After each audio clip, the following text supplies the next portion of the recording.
Okay, welcome everyone to the third in a series of free webinars from the Center for Applied Linguistics. We are very, very happy to have you today.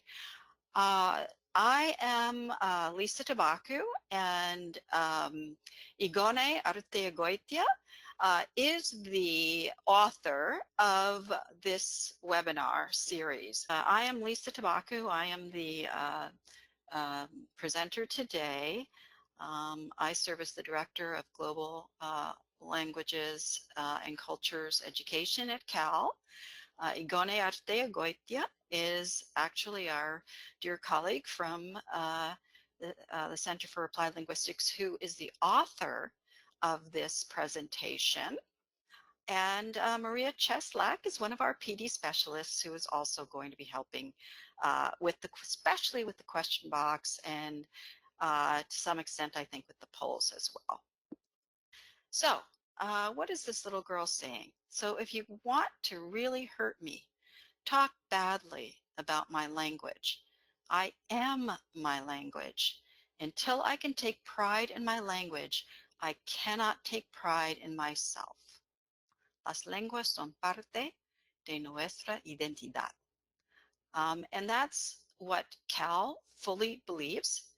And that is a reason why we are so supportive of dual language, of bilingual, of use of our children's first language in any case. So what are we going to do today? We're going to, you're going to expand your knowledge. These are our objectives. You're going to expand your knowledge about bilingualism and bilingual education. You're going to examine some of the differences between Spanish and English. And you're going to explore strategies to develop metalinguistic awareness to be able to foster metalinguistic awareness in your classroom, school, and district. We're going to look at biliteracy in the context of bilingual education in the U.S. today. And then we're going to look at some specific aspects of how we develop awareness of similarities and differences between English and Spanish.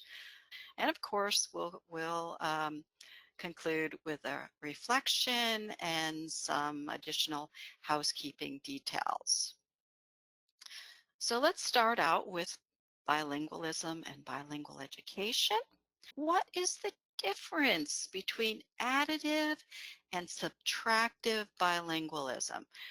Additive bilingualism is the first language, of course, continues to be developed and considered an asset along with the second language.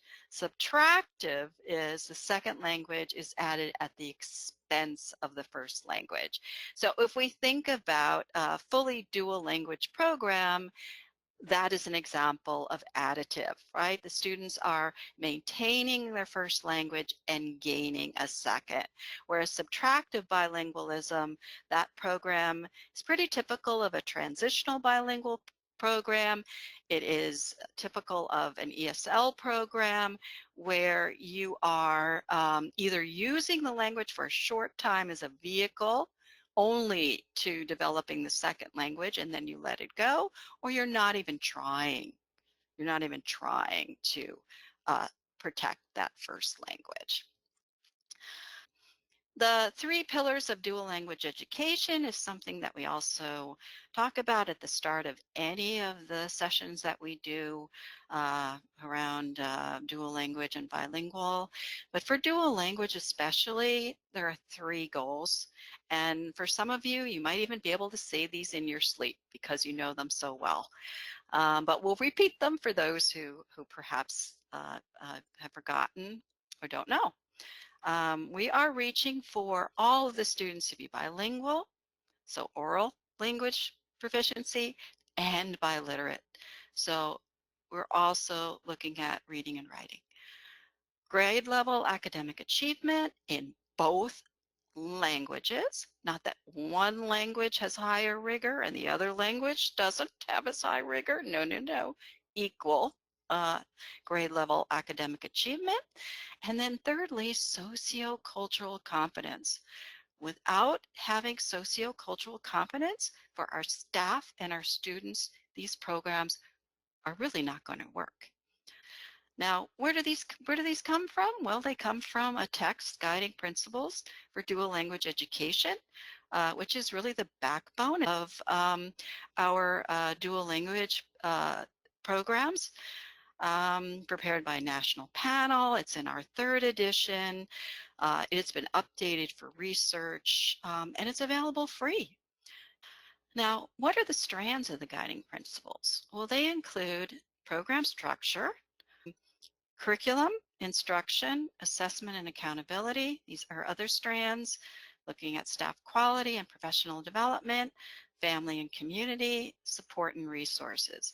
Today's session is going to be focusing on instruction, the kind of instruction that we provide when we're making students aware of the connections between languages that help them better learn the languages.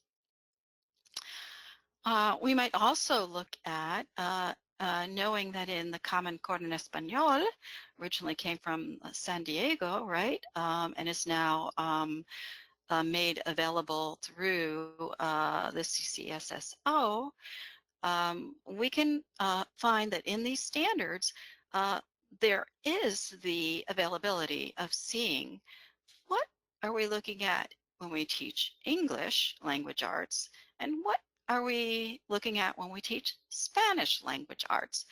Where are there similarities, and where are there differences? And what are the expectations to teach in each of these languages through the grade levels? Okay, so another aspect of what we're getting at today when we're talking about Spanish language and literacy and programs where you're also teaching English is this idea of parallel monolingualism. And we're basically moving away from this paradigm. Parallel monolingualism is when English pretty much dominates everything, right? So in English, the instructional methods are used without thinking about, well, these kids are actually learning in 2 languages. I should be taking that into consideration in my instruction. Also, in English, the development of literacy is measured in references to norms established for English monolingual students, not thinking about that for example, the bilingual trajectory is going to be different for students who are learning literacy in 2 languages.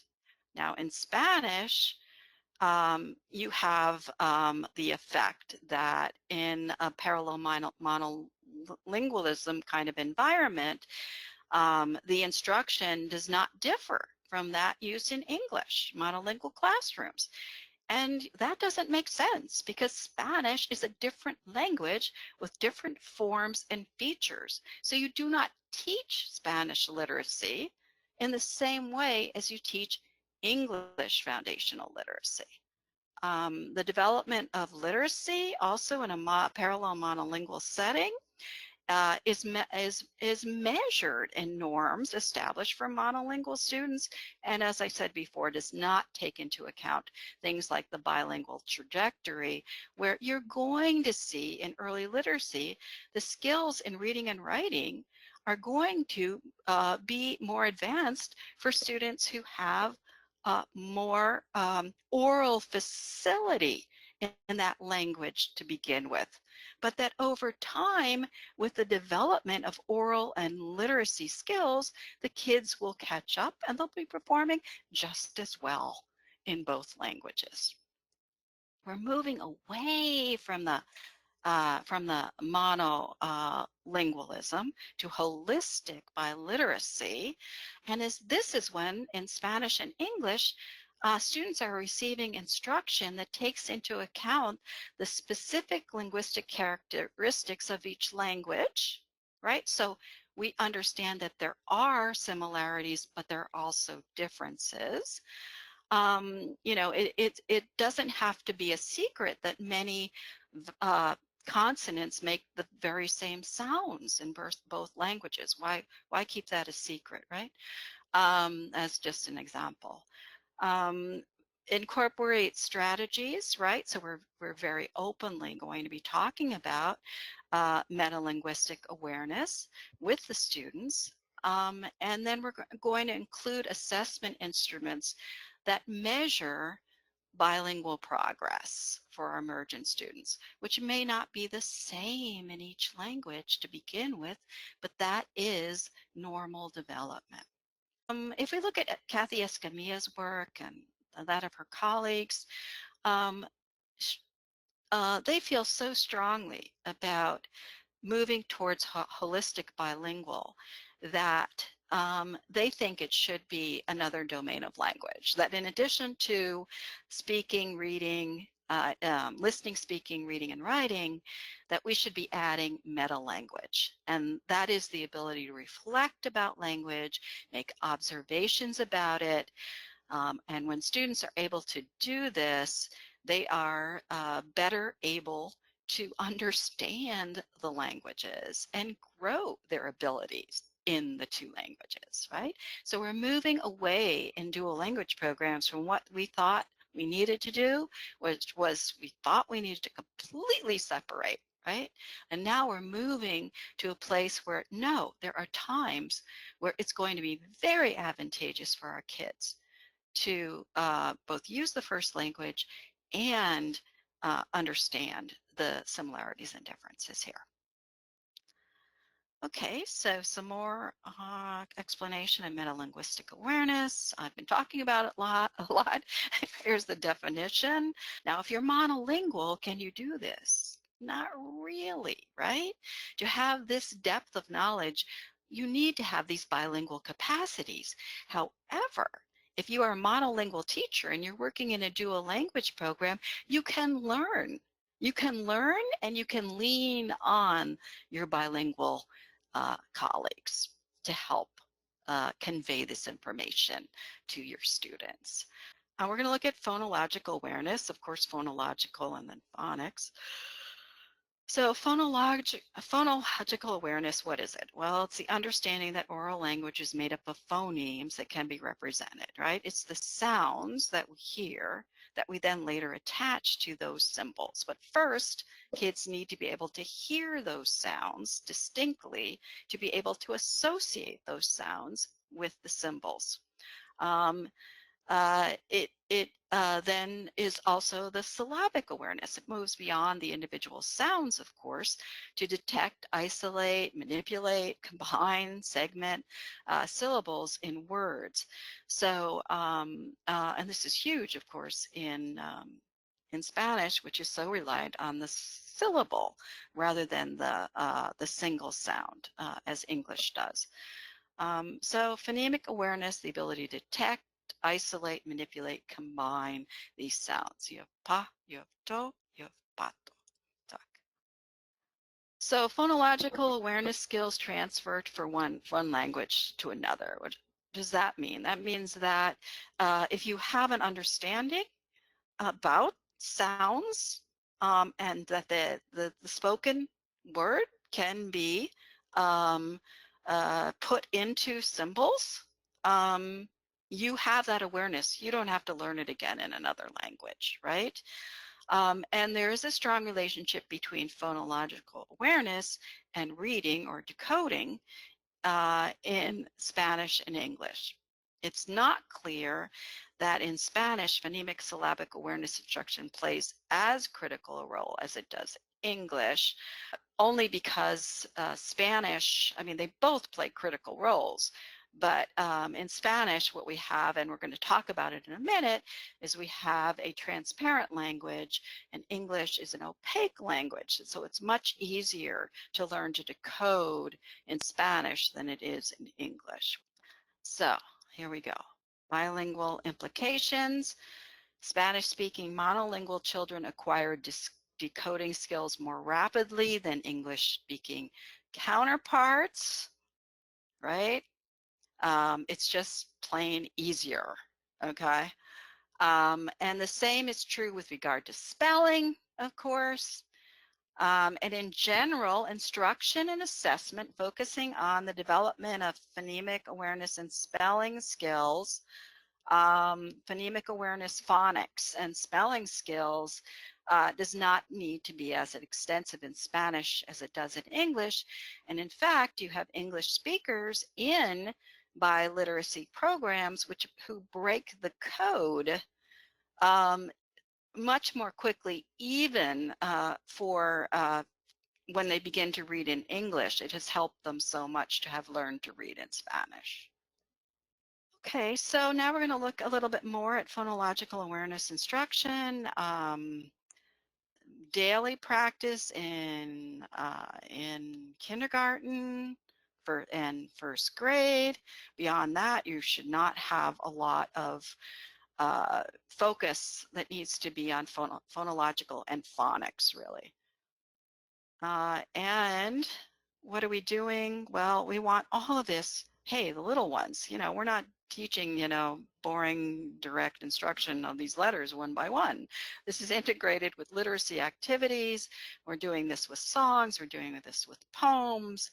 And we're including words that are part of the student's oral language repertoire. So important, right? We're not asking kids to manipulate words for the purpose of phonics that they don't understand. We want them this to be meaningful for them. Phonological awareness instruction and phonics instruction in Spanish follows a progressive sequence, right? So it's the most common sounds first. And guess what? In Spanish, you start with the vowels because they are consistent. You could never, ever start with the vowels in English because they are not consistent and they make so many different sounds. It would be disastrous, right? So there's a huge difference right there in how we're teaching literacy. And then we're teaching consonants together with the vowels. So ma, me, mi, mo, mo, you know, ta, te, ti, to, tu, the syllabic instruction. And then you're putting those together in syllables. So you're starting with the most common syllables, the consonant, vowel, and short words that are part of the student's oral language repertoire. Me, la, mesa, sola. So if we're thinking about the differences between Spanish and English and the importance of teaching literacy, taking into account these linguistic characteristics, let's look at some examples of tools and strategies that might be used in Spanish language classrooms to promote this. Okay, well, what we don't use in Spanish language, or what we use in a different way, would be word walls. Word walls are not common in Spanish literacy classrooms, right? They are used in English classrooms for teaching, especially non-decodable, frequently encountered words. They're organized in alphabetical order because there's no other rhyme or reason for them to be organized in a different way other than by the initial letter. Whereas in Spanish, they don't know that kind of alphabetic word wall. Those aren't used in Spanish-speaking countries to teach literacy. And organizing by alphabetical order is really not necessary because Spanish is highly regular and has this transparent orthography. So what is more beneficial for kids? It's to organize, have anchor charts rather than word walls, and have them for things like letras tramposas, tricky letters, like the sound in many Spanish language varieties being represented by the S, the C, the Z. That's tricky. word families you could have. You could have word parts. You could have cognates, right? But you don't have the word alphabetic word walls that we have in um, in English. So this is right. This is English, right? You would not want to see something like this in a Spanish literacy classroom.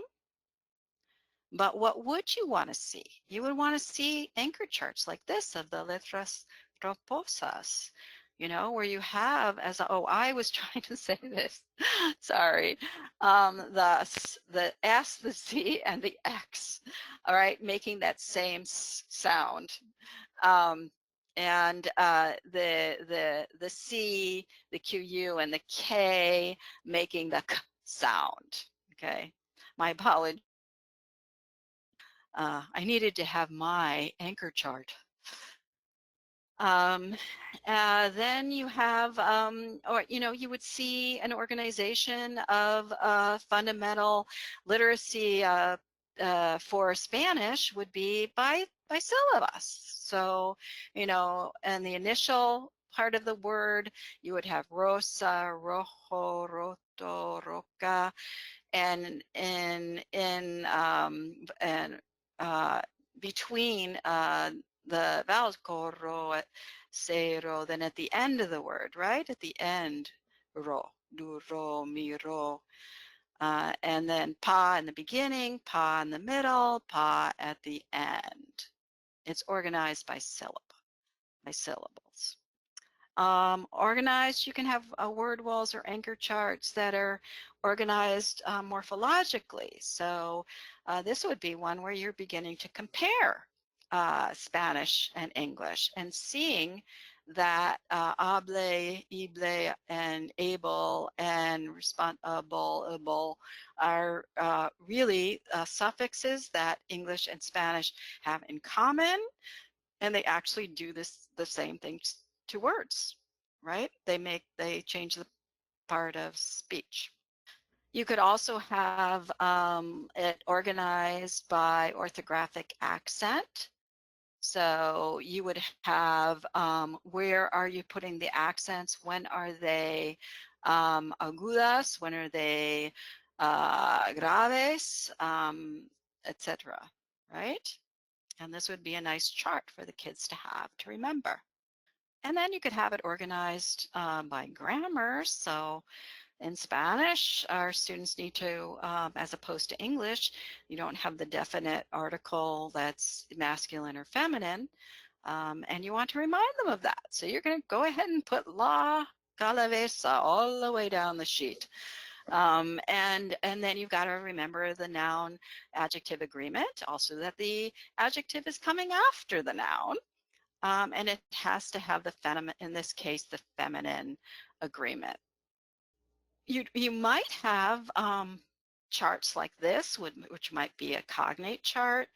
And although this would be better, I think, if these were organized in a way that you had common concepts. So for example, if it was cognates that were just about geometry, it would probably make this better. But what are they doing right? They have the Spanish in blue and the English in red. So you're color coding the languages for the kids to differentiate it.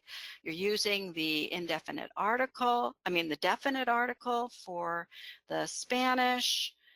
You have pictures to go with the words. Okay, so let's talk about some other differences that we may be pointing out to students between Spanish and English. High frequency words, rhyming, orthographic accents. So if we look at high frequency words, okay, so high frequency words are words, of course, that occur frequently in text. Sight words are those words in English. If we're looking at English, the left side first. They are often, because English is so opaque and not very decodable, they occur, sight words are ones that students must know. They occur a lot, but they're really hard to decode. You can't decode them. The poor kids who try to decode them based on their the phonics instruction. And, you know, they're learned through just memorizing those words, having seen them often enough. Very hard to teach these on flashcards. That kind of doesn't make sense because they carry no meaning for students who don't know the language. They learn them when they're reading their stories again and again, and they see these words over and over again, and they're embedded in meaning, right? Palabras de alta frecuencia, the palabras que aparecen con frecuencia en texto, so same thing, right? They're going to be high frequency words. For example, hoy, día, yo, you can, you can decode them. So it isn't necessarily necessary to learn them, but in the very beginning, it's not bad for the kids to recognize them. But it's not the same as in English, right? Where, where in English they cannot be decoded. Rhyming, there are a large number of 1 and 2 syllable rhyming words in English, and it helps you recognize words, right? Because they rhyme, uh, but often there are different letters involved. They sound exactly the same, but oh my goodness, they're different letters. So rhyming in English is actually an important skill, but this is not the same, does not have the same importance in Spanish, again, because Spanish is transparent. So it can help the children initially to pay attention to the sounds of the letters, but it does not play a huge part in learning to read in Spanish. It's something to have fun with, but it's not as important for learning to decode and read as it is in English. We could also talk about accent marks. And indeed, in the Common Core in Spanish, there is the expectation that students in kindergarten and in first grade begin to recognize the accent marks. So in kindergarten, students recognize that the orthographic accent is a mark that goes over vowels and that denotes emphasis and serves to distinguish between pairs of words such as paso and paso, right? By second grade, they recognize and use the orthographic accent to break a diphthong in known words. So Maria, maíz. By third grade, they recognize known words according to their tonic accent. Okay, so you needed to have the tonic accent in the third word that's here. Okay, for example. So most words in Spanish end in a vowel or NS with the penultimate syllable accentuated. Libro, mesa, maestra, jamen, comen, cactus.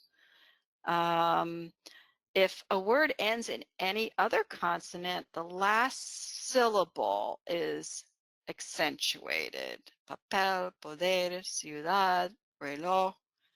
In any other case, it is necessary to mark the word with a written accent. Examples, pasó, maní, rincón, inglés. So this is going into rules for adding the accent marks, right? In Spanish, which we need to know in order to be able to explain it to our students ultimately, for them to be able to know and to use accents properly in Spanish. So minimal pairs that are part of students' oral language repertoire, people were mentioning those in the question box. You know, the difference between say and say, mas and mas, right? They have different meanings based on the accent mark. And also the question words, right?